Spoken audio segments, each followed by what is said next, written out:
Janata garage cinema ఏంటి, అమరావతి ఏంటి అనుకోనక్కర్లేదు. అమరావతి నిర్మాణానికి చంద్రబాబు చాలా అద్భుతమైన మాస్టర్ ప్లాన్ వేసి ఇటు ఫ్రీగా భూములు సంపాదించడమే కాకుండా ప్రభుత్వానికి ఆదాయం కూడా సంపాదించే ప్లాన్ వేశారు. ఓ విధంగా ప్రభుత్వాన్ని రియల్ ఎస్టేట్ బిల్డర్ గా మార్చారు. ఈ వైనాన్ని జనతా గ్యారేజ్ లో టచ్ చేశారు.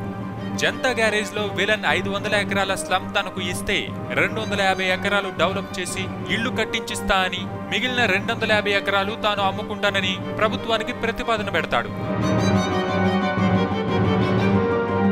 అమరావతి స్కీమ్ అచ్చం ఇలాంటిదే. ఇంకా చెప్పాలంటే ఇక్కడ విలనే నయం, ఇళ్లు కట్టించి కూడా ఇస్తా అన్నాడు.